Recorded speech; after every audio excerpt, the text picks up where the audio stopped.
Voici une dictée à destination des troisièmes dans le cadre de la série Portraits de personnages de romans du XIXe siècle.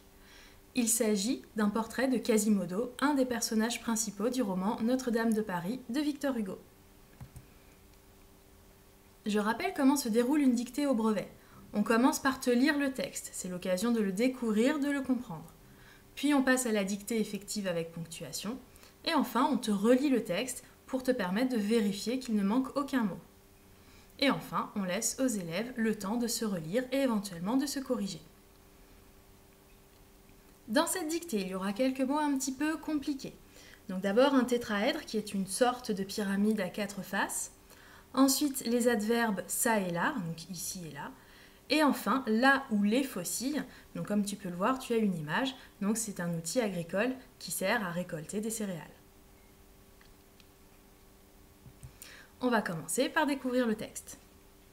Nous n'essaierons pas de donner au lecteur une idée de ce nez tétraèdre, de cette bouche en fer de cheval, de ce petit œil gauche obstrué d'un sourcil roux en broussailles, tandis que l'œil droit disparaissait entièrement caché sous une énorme verrue, de ses dents désordonnées, ébréchées çà et là, comme les créneaux d'une forteresse, de cette lèvre calleuse sur laquelle une de ses dents empiétait comme la défense d'un éléphant, de ce menton fourchu et surtout de la physionomie répandue sur tout cela, de ce mélange de malice, d'étonnement et de tristesse. Une grosse tête hérissée de cheveux roux, entre les deux épaules, une bosse énorme dont le contre-coup se faisait sentir par devant. Un système de cuisses et de jambes si étrangement fourvoyées qu'elles ne pouvaient se toucher que par les genoux, et vues de face, ressemblaient à 2 croissants de faucilles qui se rejoignent par la poignée. De larges pieds, des mains monstrueuses, et avec toute cette difformité, je ne sais quelle allure redoutable de vigueur, d'agilité et de courage.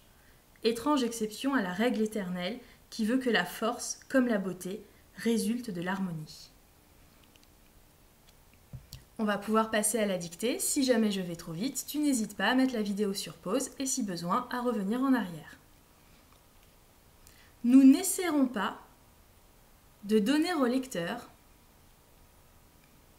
une idée de ce nez tétraèdre. Nous n'essaierons pas de donner au lecteur une idée de ce nez tétraèdre, virgule, de cette bouche en fer de cheval, point virgule. De cette bouche en fer de cheval, point virgule, de ce petit œil gauche obstrué d'un sourcil roux en broussailles, virgule. De ce petit œil gauche obstrué d'un sourcil roux en broussailles, virgule, tandis que l'œil droit disparaissait entièrement caché sous une énorme verrue, point virgule. Tandis que l'œil droit disparaissait entièrement caché sous une énorme verrue, point virgule. De ses dents désordonnées, virgule, de ses dents désordonnées, virgule, ébréchées çà et là, virgule, comme les créneaux d'une forteresse, point virgule. De ses dents désordonnées, virgule, ébréchées çà et là, virgule, comme les créneaux d'une forteresse, point virgule. De cette lèvre calleuse, virgule, sur laquelle une de ses dents empiétait. De cette lèvre calleuse, virgule, sur laquelle une de ses dents empiétait, comme la défense d'un éléphant, point virgule. Sur laquelle une de ses dents empiétait, comme la défense d'un éléphant, point virgule. De ce menton fourchu, point virgule. De ce menton fourchu, point virgule. Et surtout de la physionomie répandue sur tout cela, point virgule. et surtout de la physionomie répandue sur tout cela, point virgule, de ce mélange de malice, virgule, d'étonnement et de tristesse, point. De ce mélange de malice, virgule, d'étonnement et de tristesse, point. Une grosse tête hérissée de cheveux roux, point virgule. Une grosse tête hérissée de cheveux roux, point virgule. Entre les deux épaules, une bosse énorme. Entre les deux épaules, une bosse énorme dont le contre-coup se faisait sentir par devant, point virgule. Entre les deux épaules, une bosse énorme dont le contre-coup se faisait sentir par devant, point virgule. Un système de cuisses et de jambes si étrangement fourvoyé, un système de cuisses et de jambes si étrangement fourvoyé qu'elles ne pouvaient se toucher, si étrangement fourvoyé qu'elles ne pouvaient se toucher que par les genoux, virgule. Qu'elles ne pouvaient se toucher que par les genoux, virgule, et, virgule, vue de face, virgule, ressemblait à deux croissants de faucilles. Et, virgule, vue de face, virgule, ressemblait à deux croissants de faucilles qui se rejoignent par la poignée, point virgule. Ressemblait à deux croissants de faucilles qui se rejoignent par la poignée, point virgule. De larges pieds, virgule, des mains monstrueuses, point virgule. De larges pieds, virgule, des mains monstrueuses, point virgule, et, virgule, avec toute cette difformité, virgule, et, virgule, avec toute cette difformité, virgule, je ne sais quelle allure redoutable, je ne sais quelle allure redoutable de vigueur, virgule, d'agilité et de courage, point virgule. Je ne sais quelle allure redoutable de vigueur, virgule, d'agilité et de courage, point virgule, étrange exception à la règle éternelle, étrange exception à la règle éternelle qui veut que la force, virgule, comme la beauté, virgule. Étrange exception à la règle éternelle qui veut que la force, virgule, comme la beauté, virgule, résulte de l'harmonie, point final. Qui veut que la force, virgule, comme la beauté, virgule, résulte de l'harmonie, point final. On va passer à la relecture, c'est l'occasion pour toi de vérifier qu'il ne te manque aucun mot. Nous n'essaierons pas de donner au lecteur une idée de ce nez tétraèdre, de cette bouche en fer de cheval, de ce petit œil gauche obstrué d'un sourcil roux en broussailles, tandis que l'œil droit disparaissait entièrement caché sous une énorme verrue, de ses dents désordonnées, ébréchées çà et là comme les créneaux d'une forteresse, de cette lèvre calleuse sur laquelle une de ses dents empiétait comme la défense d'un éléphant, de ce menton fourchu, et surtout de la physionomie répandue sur tout cela, de ce mélange de malice, d'étonnement et de tristesse. Une grosse tête hérissée de cheveux roux. Entre les deux épaules, une bosse énorme dont le contre-coup se faisait sentir par devant. Un système de cuisses et de jambes si étrangement fourvoyé qu'elles ne pouvaient se toucher que par les genoux, et, vue de face, ressemblait à deux croissants de faucilles qui se rejoignent par la poignée. De larges pieds, des mains monstrueuses, et, avec toute cette difformité, je ne sais quelle allure redoutable de vigueur, d'agilité et de courage. Étrange exception à la règle éternelle qui veut que la force, comme la beauté, résulte de l'harmonie. Donc maintenant, tu vas pouvoir mettre la vidéo sur pause afin de pouvoir te relire tranquillement et efficacement. Attention, la correction va apparaître. Alors, commençons par les groupes nominaux et les pronoms. C'était là où il y avait le plus de difficultés dans cette dictée. Contrairement aux dictées passées, on ne va pas avoir de possessif, mais surtout des déterminants démonstratifs. Donc le narrateur montre ce nez, cette bouche, cet œil, etc. Donc il faut bien penser à mettre un C et non plus un S. Donc ce nez tétraèdre. Tétraèdre fonctionne comme un adjectif, il qualifie nez, donc il se termine par un E, c'est un adjectif épicène, pas besoin de rajouter quoi que ce soit.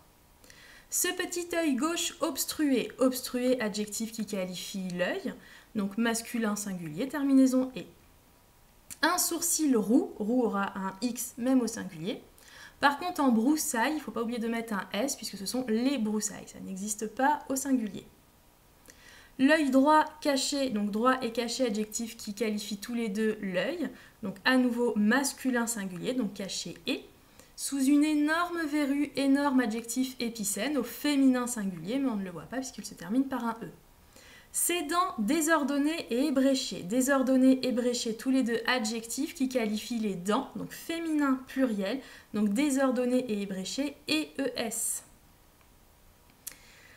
Cette lèvre calleuse, calleuse ça vient du cal, donc c'est-à-dire la peau qui se durcit et qui fait un peu comme du cuir, donc calleuse qualifie la lèvre, donc au féminin singulier. Une de ses dents empiétées, attention, on verra l'accord dans la diapo suivante. Ce menton fourchu, fourchu qualifie menton, donc masculin singulier. La physionomie, c'est-à-dire le physique, à quoi ressemble ce personnage, sa morphologie. Donc répandu est un adjectif qui qualifie la physionomie, donc féminin singulier, E. Une grosse tête hérissée, donc grosse et hérissée qualifie tête féminin singulier. Par contre les cheveux roux, roux qualifie cheveux, donc cette fois-ci il est au pluriel, masculin. Une bosse énorme, énorme, féminin singulier puisqu'il qualifie une bosse. Attention, fourvoyer a peut-être posé problème. Fourvoyer, ça veut dire perdu, qui a pris le mauvais chemin. Et donc fourvoyer qualifie les jambes, ce sont les jambes qui se sont perdues en cours de route. Donc fourvoyer et ES puisque c'est du féminin pluriel. La preuve, on l'a dans la suite de la phrase. Quelle donc c'est bien la preuve que fourvoyer est à mettre au féminin pluriel. Pareil pour vue de face, ce sont toujours les jambes que l'on voit de face, donc ES. Ensuite, large pied, large pluriel masculin. Main monstrueuse, toujours pluriel, mais cette fois-ci féminin. Je ne sais quelle allure redoutable. Quel est un déterminant qui a pour nom allure. Donc attention, c'est du féminin singulier, donc quel, deux LE. Une étrange exception, étrange adjectif épicène, donc ici ça ne se voit pas, mais il est au féminin singulier. Et la règle éternelle, éternelle lui aussi au féminin singulier, puisque la règle est du féminin. On passe aux verbes et homophones. Tu peux constater qu'il y avait assez peu de verbes dans cette dictée, puisqu'on avait surtout une énumération des différentes caractéristiques physiques de Quasimodo. Par contre, parmi ces verbes, il y en a qui posent problème. Le premier est seront. Donc c'est du futur simple qui a pour sujet nous, donc attention, terminaison ONS. Il y avait deux orthographes possibles, comme c'est le cas dans le texte, avec un Y ou alors avec un I, donc A-I-E-R-O-N-S. Donner, ER, c'est un verbe à l'infinitif, puisqu'il est après la préposition de. Donc on a vu tous les ce, la plupart des ce sont des déterminants démonstratifs, donc ce nez, cet œil, puisqu'on peut dire ce nez-là, cet œil-là. Empiéter peut poser problème, puisque le sujet, ce ne sont pas les dents, mais une de ces dents qui empiétait. Donc du coup, c'est une troisième personne singulier, terminaison AIT. Après, pas de problème majeur au niveau des accords. Donc le contre-coup se faisait, ce par contre cette fois-ci on va écrire SE puisque c'est un verbe réfléchi, un verbe pronominal. Troisième personne singulier, terminaison AIT. Ensuite, elle ne pouvait se toucher. Elle, on a compris que ce sont les jambes, donc féminin pluriel, troisième personne du pluriel. Et elle ne pouvait se toucher, ce SE verbe réfléchi, et toucher ER, verbe à l'infinitif, car on a déjà le verbe pouvoir qui est conjugué. ressemblait, donc ce sont toujours les jambes, donc toujours troisième personne pluriel. Et les deux croissants de faucilles qui se rejoignent par la poignée, tu as compris que évidemment il y a deux faucilles pour qu'on ait les deux croissants, puisque ça représente les deux jambes. Donc se rejoignent, troisième personne pluriel. Et toujours SE, verbe réfléchi. Je ne sais quelle allure redoutable, c'est le verbe savoir au présent qui a pour sujet je, donc attention, terminaison AIS. Et ensuite, pas de difficulté majeure, les deux derniers verbes sont au présent de l'indicatif, la règle éternelle qui veut, donc troisième personne singulier, terminaison T, et résulte, verbe résulter, terminaison E, toujours troisième personne singulier. Terminons par une petite analyse de ce portrait. Ce portrait est pris en charge par un narrateur extérieur à l'histoire et par petites touches successives. Cette description prend place dans le récit de la Fête des Fous. Donc plusieurs candidats au titre de pape des fous montrent à tour de rôle leur tête à travers une rosace de la cathédrale. Le public élit Quasimodo pensant qu'il s'agit d'une grimace, déformée par le vitrail, et non de son vrai visage. Donc quand Quasimodo se présente devant les spectateurs pour être sacré pape des fous, le narrateur et le public est un petit peu choqué et le narrateur va pouvoir décrire le reste de son corps.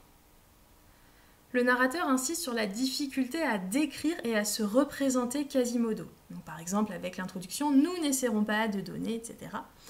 Et c'est pourquoi il a besoin de nombreuses images pour aider le lecteur à visualiser dans son esprit le physique de Quasimodo. C'est pour ça qu'on relève énormément de comparaisons en fer de cheval, comme les créneaux d'une forteresse, etc. Cette description physique s'inscrit dans l'esthétique romantique. Donc on retrouve beaucoup d'hyperboles, une bosse énorme, des mains monstrueuses, et des antithèses, donc c'est-à-dire des termes contradictoires, mélange de malice, d'étonnement et de tristesse, donc la difformité, et en même temps la vigueur, l'agilité, le courage, qui favorisent l'empathie du lecteur pour Quasimodo, le difforme et l'exclut. Rajoutons par ailleurs que Quasimodo souffre d'un autre handicap car il est sourd et muet. On peut alors se poser la question si Quasimodo est un monstre. Cette vidéo est terminée, félicitations si tu as fait un sans faute et bravo si tu as commis très peu d'erreurs. Si ce n'est pas le cas, ne te décourage pas et continue à t'entraîner régulièrement en te montrant particulièrement vigilant lors de la relecture. Tu trouveras d'autres dictées extraites de romans du 19e siècle centrées sur le portrait d'un personnage principal. Le Rouge et le Noir, Madame Bovary, Carmen, avec deux portraits de difficultés différentes, et le Père Goriot. Merci de ton attention et bon courage!